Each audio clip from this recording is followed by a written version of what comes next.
Hi there. This video is about rabbit snaring. A couple of basic how-tos. Show you a little bit of stuff about what I do anyway that works for me. It has worked for me for a while. Hopefully you'll enjoy it. See you outdoors.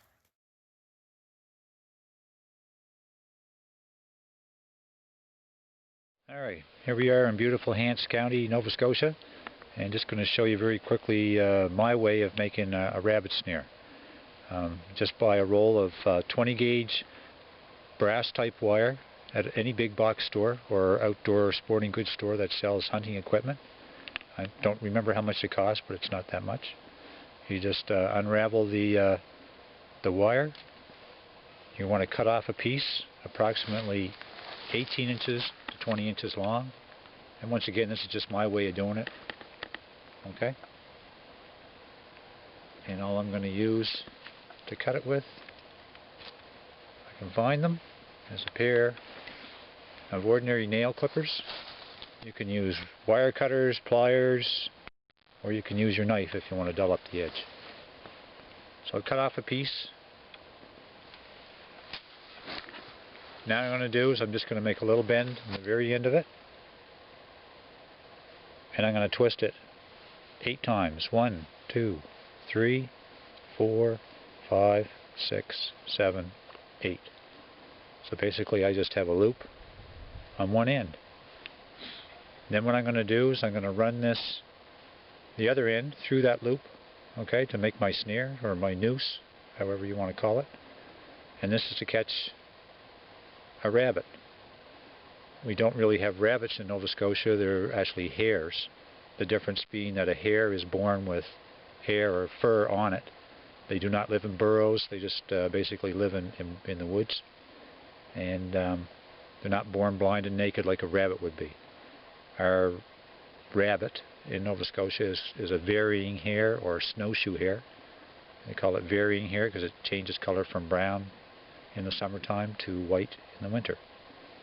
So now what I've done while I've been talking here is made a loop, and that loop is approximately 5 to 5.5 inches across or in diameter. Okay, so basically it looks like this. And next we're going to actually show you how to set this thing.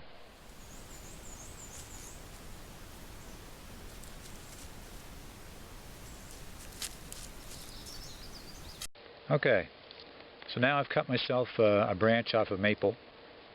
Just use my trusty knife to cut it off. It's approximately about 5 feet long, and it's green. It's not dead wood, it's green. And I call it a bender stick because when I was shown this, that's what it was told to me. The idea is to have a bit of a bend or flex when the animal gets caught in the snare, so it's not a rigid or a solid pull on the snare.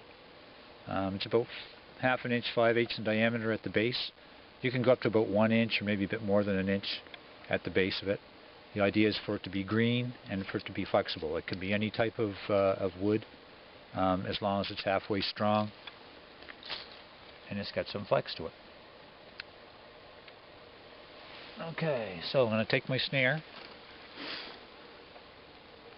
and if it's a little bit crinkly like this one here is, you can just use your knee and rub it back and forth across your knee, or you can just find a tree and do the same thing. The idea is to make that loop nice and round. Now I'm going to thread the end of the snare through the small loop that we had already made. And just for the ease of showing you how to twist it on, I'm just going to do this right here. So I'm making a loop approximately 5 to 6 inches across. 5 to 5.5 is about the best. That's just the way I like doing it. There's lots of ways of doing it. Some people make them smaller, some usually not bigger. I'm going to pull off some of the smaller twigs on this bender stick. I'm going to wrap the snare around.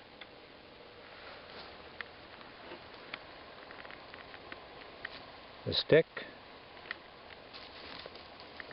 And I'm going to go back to the 8 times of wrapping. Okay, so the same thing as what we did for the little piece on the end of the snare. You want to wrap it around at least 8 times. There's 4, there's 5, there's 6, Probably about 7.5 on that one, but we're good. Okay, and I'm going to put the roundness back in my snare, like so. And that's basically what you have. Now a lot of times I'll put the bender stick in place first, but for the sake of this little demonstration I put it on here so you can see how it was wrapped on. Now I'm going to put it across the trail that the rabbits travel on. So all I'm going to do is take the bender stick and kind of weave it into some branches above the trail.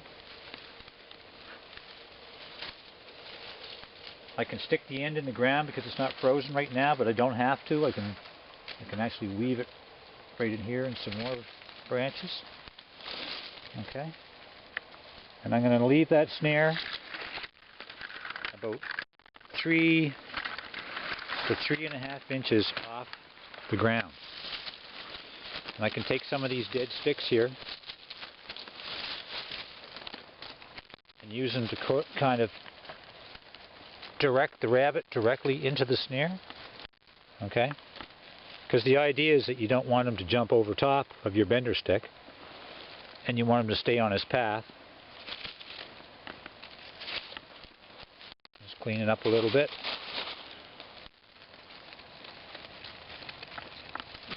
Make sure it's in place. And that's it. The last thing I would do is just take a piece of orange flagging tape and hang it up somewhere close, maybe right above or off to one side, but someplace, and all it is a marker for you to remember where the snare is. So when you come back, if the snare's not there, maybe the rabbit's just back in the woods a couple of feet, because that's the whole idea of the bender stick, is for him to have a little bit of a give. It allows the noose to tighten around his neck. It's also good for if we get a snow, conditions change, you might not be able to recognize the place that you were in, so you've got a marker to know where to retrieve your snare if there's nothing in it, or retrieve your rabbit, hopefully, if you've caught one. That's basically it.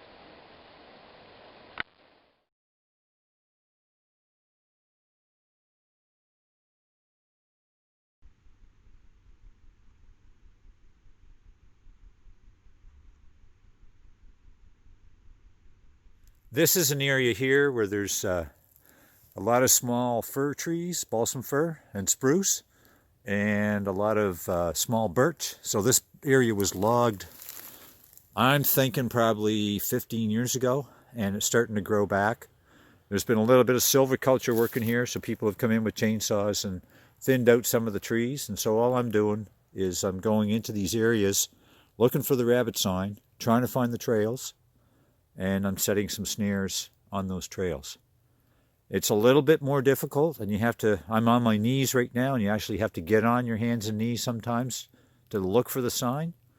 But once you start getting the hang of things, actually sometimes I prefer snaring with no snow, because they'll stick to designated trails, and a lot of times when we have snow, it's really easy to see their trail. However, sometimes they'll just hop around all over the place, because now they have a means to get a little bit higher off the ground than what they could because of the snow, and they've got new food supply.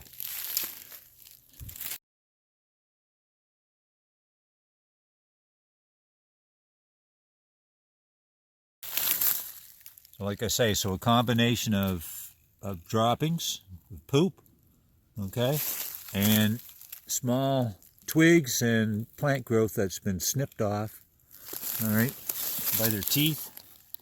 So you can sort of see here, it's been snipped right off. Looks like it's cut with a knife for a pair of snippers. So there's a lot of this small undergrowth here that's been chewed off in the past. Now that things are starting to die off, some of the plant life is starting to die off. Everything is brown. The grasses are brown. A lot of the leaves are brown. So they'll go for more woody type browse.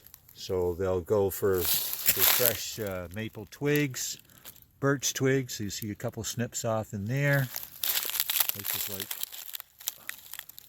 right here. You can see where it's snipped off. And here's some older stuff here, probably from last winter, that was chewed off. So, like I say, once you're finding droppings everywhere, and you're finding piles of them, so they're sitting there eating. And one thing that's, one thing I always get a laugh at when we do workshops with kids is that our snowshoe hare, or varying hare, they'll eat their poop. So what'll happen is their digestive system sometimes doesn't break down all the vegetable matter. So they'll poop, and then they'll turn around and eat their poop, and then they'll poop again. So you'll find different colors of poop, like dark brown and some light brown. I can't see any light brown right now. But I came in here yesterday, and I just before dark actually, and I set a few snares.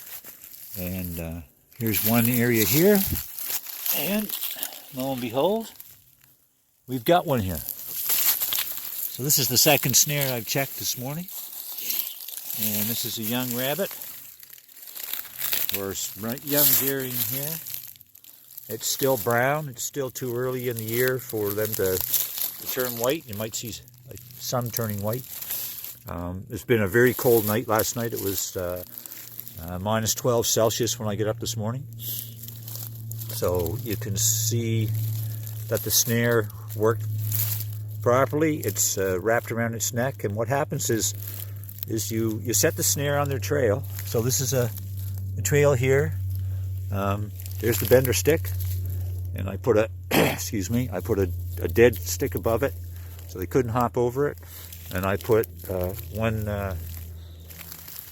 couple of sticks on each side of the snare to guide them in. So you can see that there's no real scuffing of the ground that much, and nothing's all wrapped around the twigs or anything like that. This happened quite quickly, so there's no real amount of suffering. And there's some rigor mortis set in a little bit. It's kind of stiff, and we'll take this guy and get him out of the snare and put him in the pack, and then we'll proceed with some other information.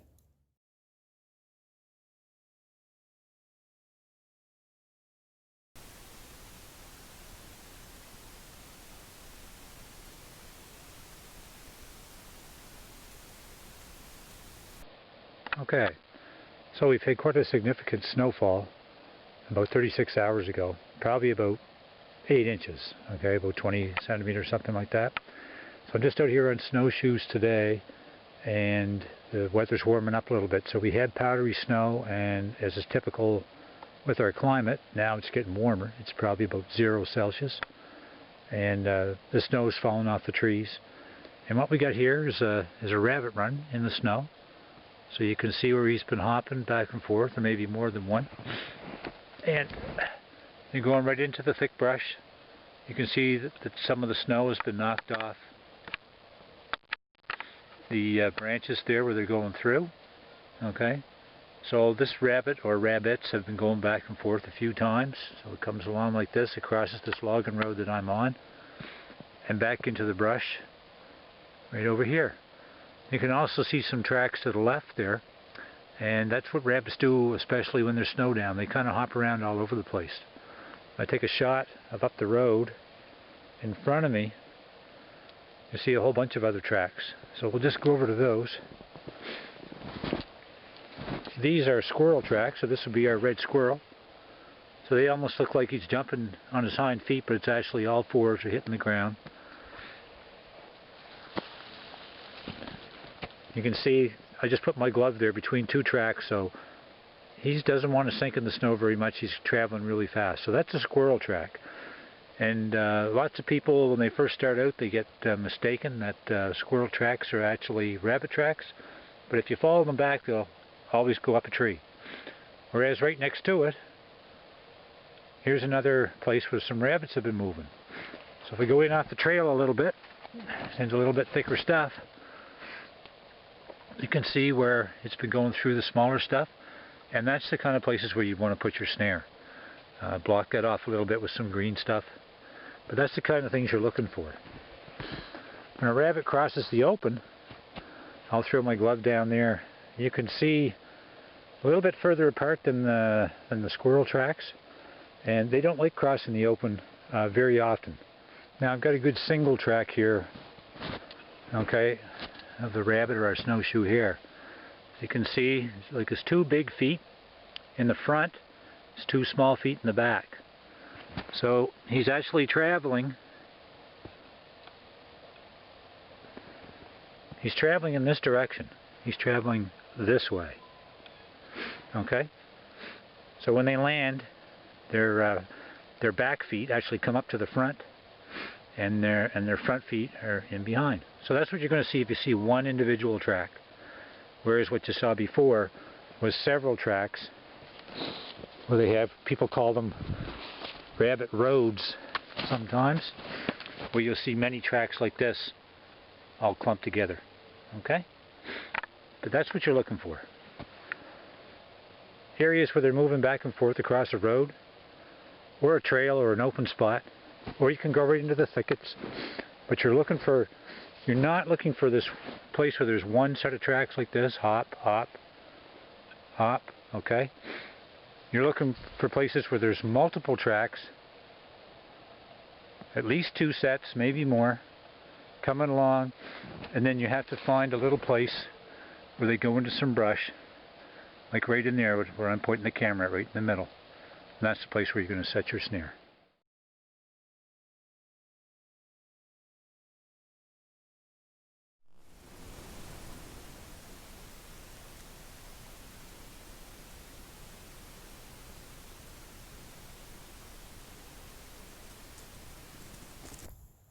Typical coyote track. You can sort of see the prints, you can see the claws.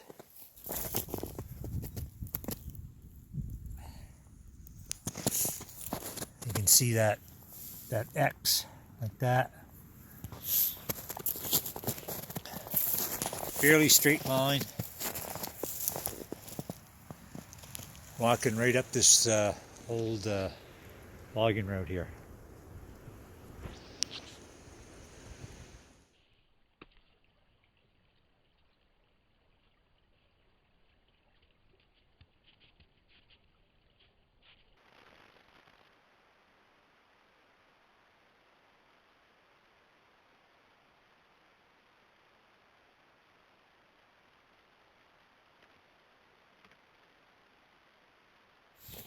So here's some bobcat tracks, and you can see it's very cat-like. They're easy to distinguish, especially when you get a nice clear track like this. Probably came through last night.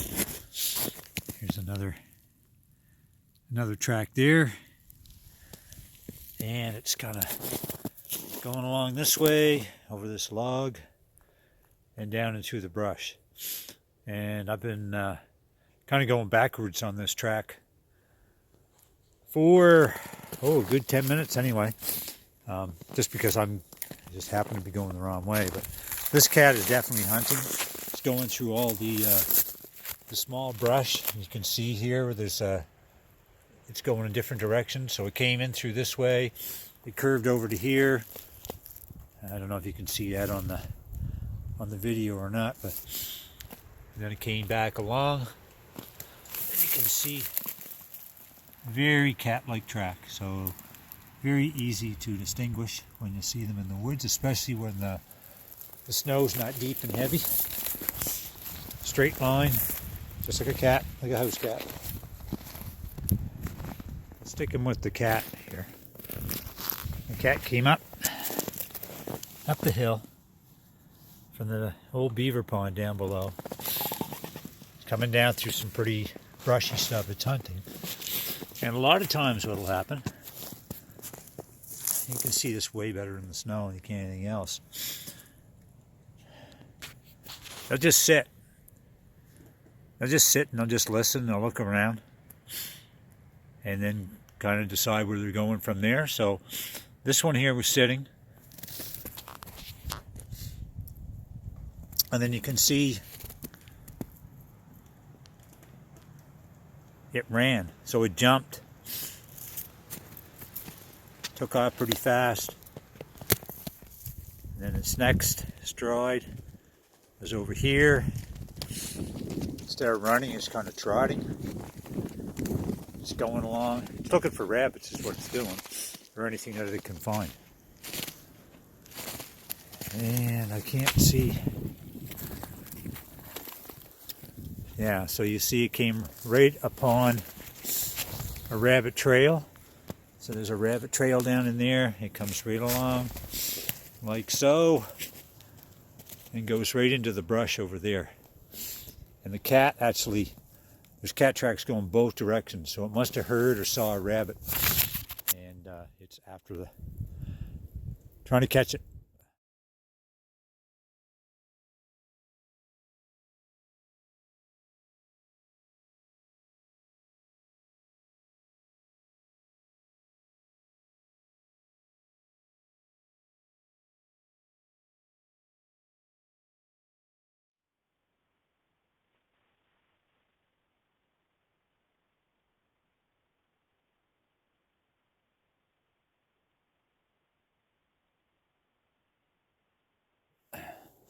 I'm just walking into some other snares here, and I don't know if you can see that, but there's an owl. A bird owl just flew up. So I'm thinking we might have a rabbit, but maybe something was into it. Okay, like I said, we had an owl, and it's still sitting up in the tree. I can see it, but I can't pick it up with this camera. Can't zoom in. Anyway, we caught a rabbit, and this is what owls will do, especially bird owls. This is what I have most experience with. So the rabbit got caught in the snare. Here's the bender stick right here. Okay, and the rabbit is missing its head. It's completely decapitated. They basically cut off the neck, I guess with their beak. I've never seen them do it. And the head is not here. There's a bit of blood there on the ground. But as you can see, there's the head's been severed, and that's the spinal column and the vertebrae in the neck right there. So it's just had a good feed. It's not going to leave because it wants the rest of the rabbit. And it's not used to giving up its food that quickly, or that easily, I should say. So we'll take the headless rabbit with us, and I'll see if I can get a better picture of that owl. I think it's still up there. So we had a snare on this side of the trail, and we had one on this side. That one's still intact, right down in there, and there's no track at all on that trail. So that rabbit came from over on this direction here. There's the snare. They have the headless rabbit. So the snare got caught around the neck of the rabbit like it's supposed to and killed it. And that bird owl happened to find it. And like I say, they take their head first. And I've seen it before because when I was really young, I had no idea what it was. And I was trapping at the time. So I ended up setting a trap next to what was left of the rabbit, which was decapitated. And when I came back the next day, I had caught a bird owl by the foot in the trap. So I learned my lesson pretty fast. I didn't want to do that again. So we let the owl go. One of my friends was with me, put a jacket over it and let it out of the trap. But so when I see this, and I've seen it quite a few times, they're good hunters. And I think I don't know why they take the head. There's different theories about that, but there is a lot of good stuff in that head. Somehow they swallow it down because you don't see any bits of fur or anything else. They just sever it and probably fly up in a tree with it, or maybe they eat it right on the ground. I have no idea.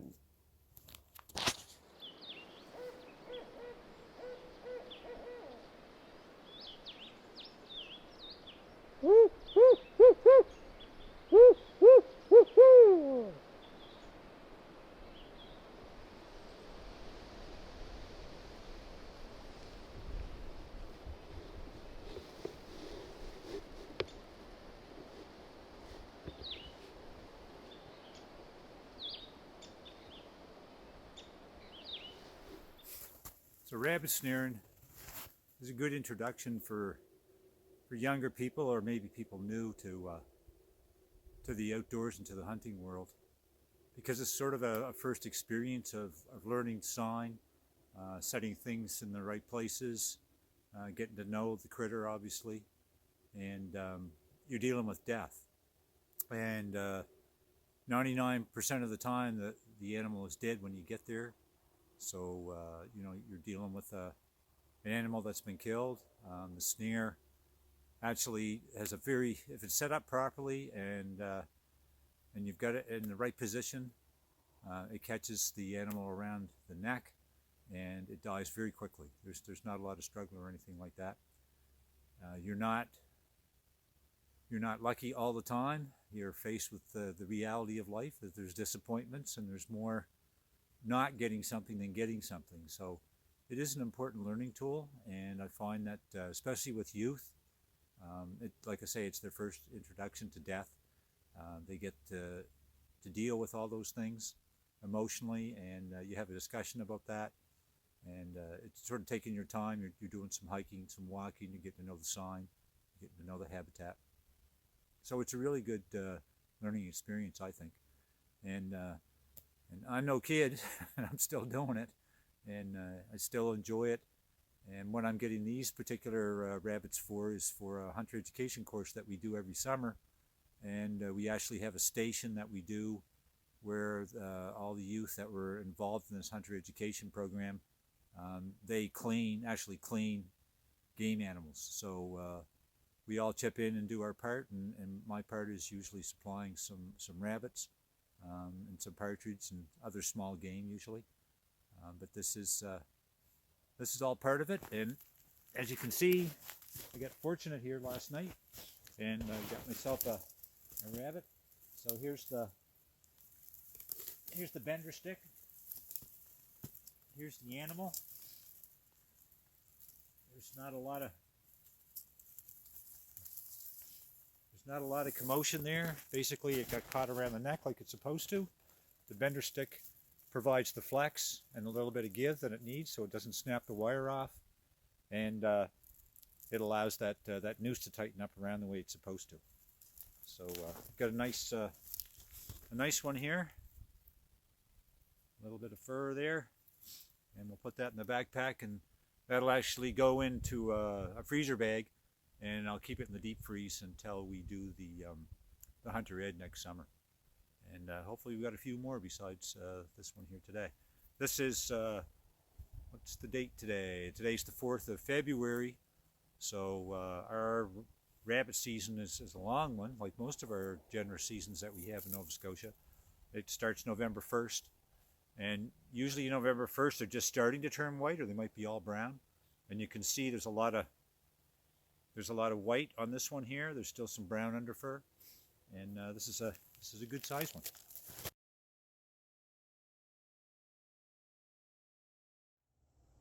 Okay, so now you got some rabbits, and what do you do with them?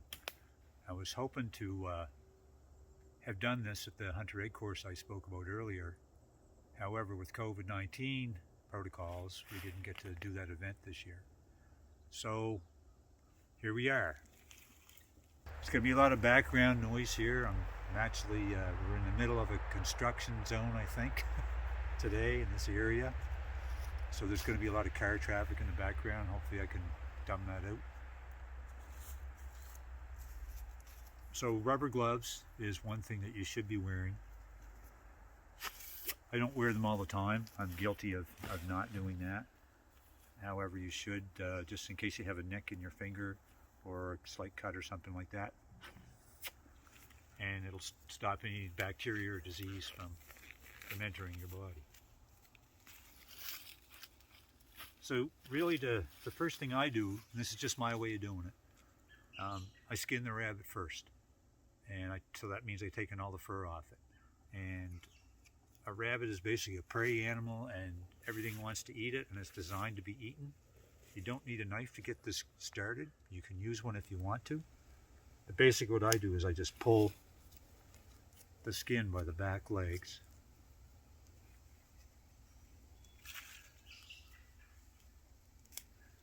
like so. Okay. And then just pull carefully with steady pressure. With your fingers and your thumbs. Now this rabbit was frozen, so I can already see that some of the meat's pulling away. It's tender, so you have to be careful that you don't pull too hard, or you'll end up pulling all the meat right off the bones.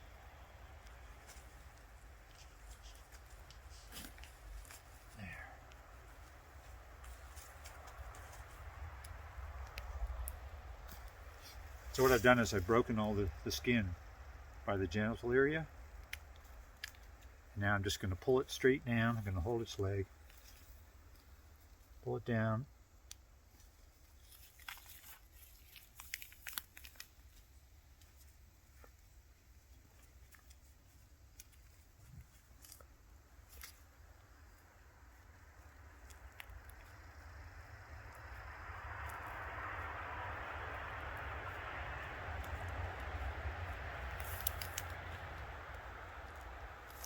and pull it all the way down towards the head.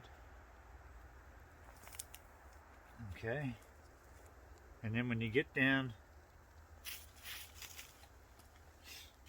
to the front legs, so what I do is I take the front leg, okay, and I've already pulled the skin back from it, and you can see my finger, the black glove there, my finger's coming right through, and I push it right through like that. And then what I do is I get my thumb in there from my other hand, and I pull right down until I pull the front paw right through. So I'm going to do the same to the other side. I find that elbow. I stick my finger right through, like that. And then I get my thumb in there, and I pull it right through so the paw comes out like that. So now I'm right down to the neck, okay? Quite a few leaves on here. What I forgot to do, and what I usually do, is I'll put a bed of fir boughs down on the ground so I don't get all this dirt and leaves and stuff on this, but that's okay. So I'll just pull that down so the neck is exposed like that. I got a bit of fur up here on the back leg, so I'm going to pull that off. Get rid of that. Pull that off. Clean it up a bit. Okay, so now I'm going to lay this right on the mossy stump here.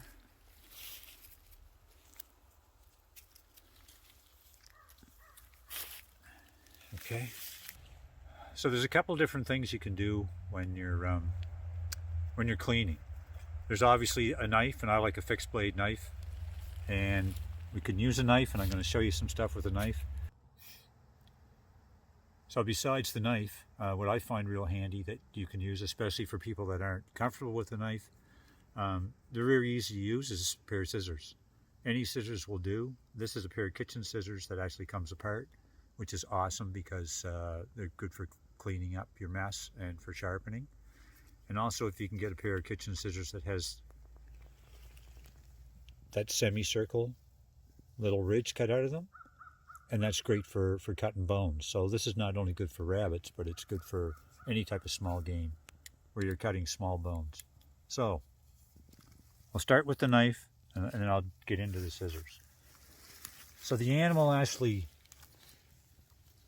shows you what to do. So here's where the ribs are, okay, just like the ribs on us. There's the bottom of the ribs, and here's the stomach, okay? And here's the genitals. This is a male, obviously. So the animal kind of shows you. There's a line, if you can see it right there. I'm going to point with the knife. There's a line right in the skin, okay, that goes right straight down towards the lower end. And what we're going to do with the knife is we're going to follow that line. So what I'm going to do is I'm going to make a small, I'm not going to plunge it in because the gut is right there. So what I want to do is just make a small incision with my knife, okay, on that line. So you see how I'm just cutting the skin is all I'm doing, okay? And I'm going to cut that skin, and I'm going to lift the skin up, and I'm going to cut it with the knife, like so, okay? And I'm exposing the gut area and the intestines. So now I'm going to switch to from this knife.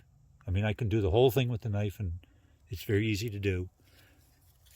But for the sake of this little film, I'm going to work with the scissors. So I'm just going to do the same thing. I'm going to lift the skin up, and I'm going to cut with the scissors all the way down. I'm going to cut the genitals off. Okay. I'm going to cut the tail off. Okay.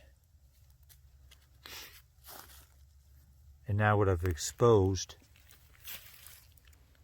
is the gut and the intestines. So then, and this is the same as if you were cleaning a deer, by the way. This is another mammal. It's just a lot smaller scale than the deer. So with the scissors, I'm going to cut right up through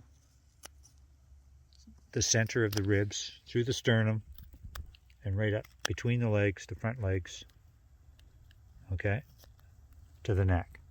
Some blood's coming out of the chest cavity there. So what we've exposed in the chest cavity is there's the heart, and in behind it is the lungs. All right. So now what I'm going to do is I'm going to pull the gut and the intestines out.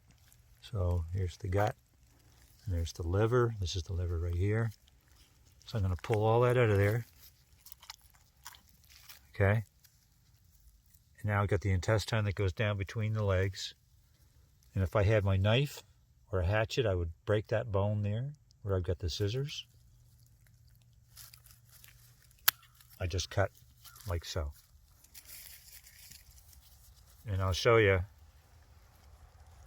how easy it is to pull that out of there. Okay.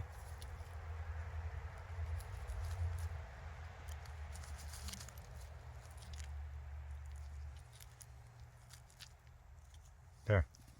So that's all done. There's a little bit of fat in there. There's not much fat on a rabbit. That's why when animals eat them, when predators eat them, they'll eat the fur, they'll eat the bones, they just chomp everything up. So what we got left is 2 kidneys. So here's a kidney here, here's another kidney. Okay, I'm going to cut those out and discard them. I'm going to cut the other kidney out and discard that. All right.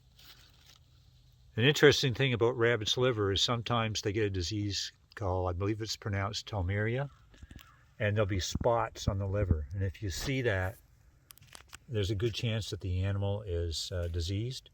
And what I would do then is I would discard the whole rabbit. I'm not saying it's not safe to eat, but that's just what I do.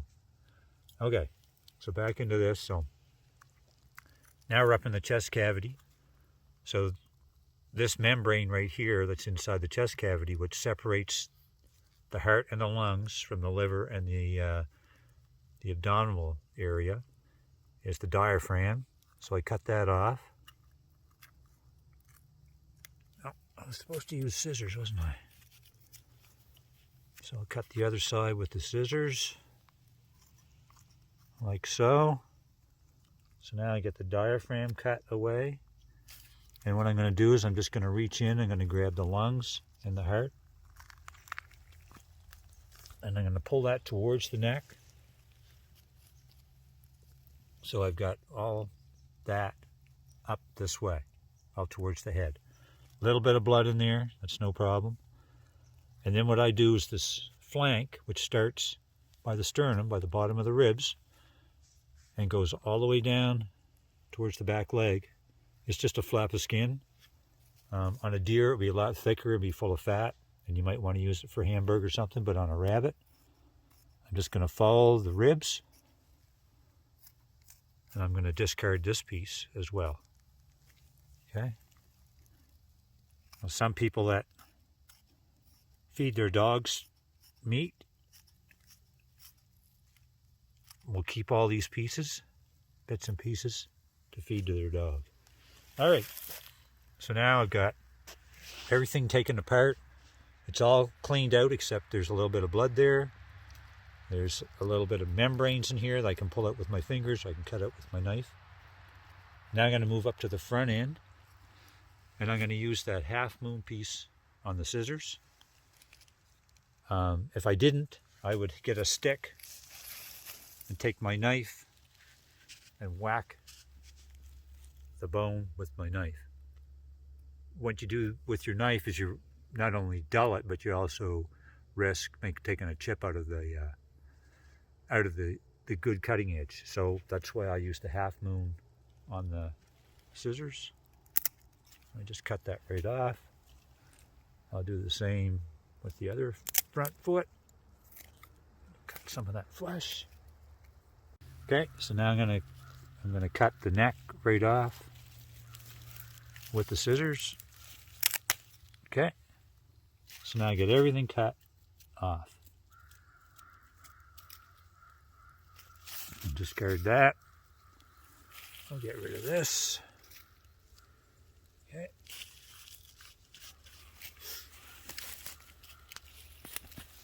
Now I'll take and cut the back feet off, same thing.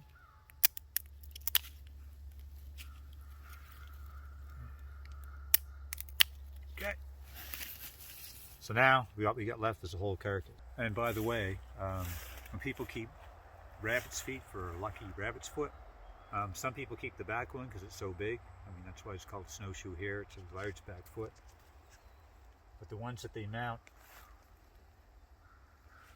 on little keychains and stuff like that is actually the front one. So if you want to keep a lucky rabbit's paw, that's what you're keeping, is the front one. Okay, so now I'm going to show you how to cut up the meat on the rabbit. Because now you've got this big long thing, like what do you do with it?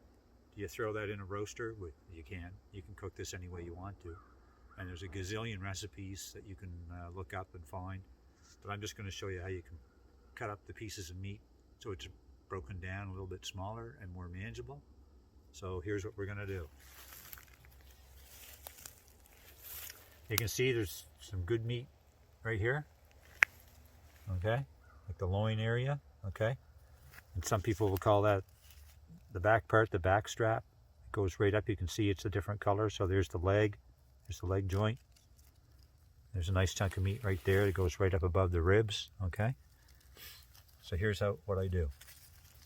So you don't want to cut into that. So you cut sort of a bit of an angle for the back leg, like so. Come on, Gary. There we go. And then right down the spine. Okay. Do the same on the other side. I'm going to cut up on an angle like this because I want to keep this stuff on that one good piece.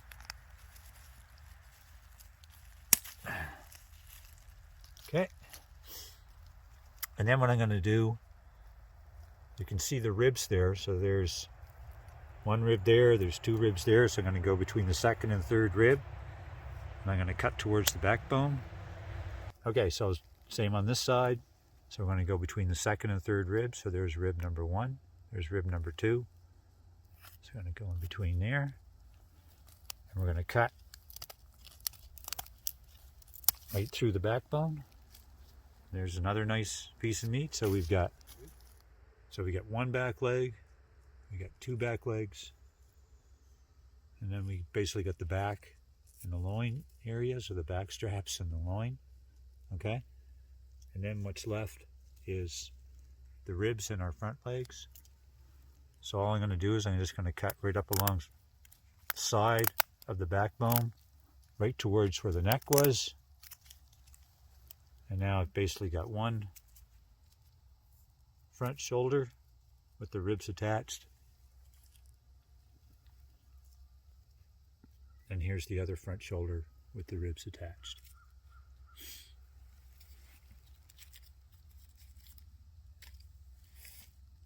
Okay, so now you get a nice pile of meat. that you can cook any way you want to. It's easier to package up because it's in smaller portions. And now what I would do is I'll take this home like it is, and then I'm going to rinse all this off in the sink, wash it all off properly, pat it dry. Out in the woods sometimes I'll have some paper towel with me, do the same type of thing, because the idea is to keep it as dry as possible, because moisture is going to cause bacteria to, well, it won't cause it to grow, but it'll give it a place to grow. Keep it as clean as you can, which I didn't do that great of a job for this demonstration, but anyway, it will be cleaned up, and that's it. So hopefully there's a few tips and tricks in there that you can use. That's just my way of cutting it up. There's lots of different ways to clean and skin a rabbit, but this is the way I do it, and hopefully you get some information out of here that's useful to you. And basically that's it. See you outdoors. Nice.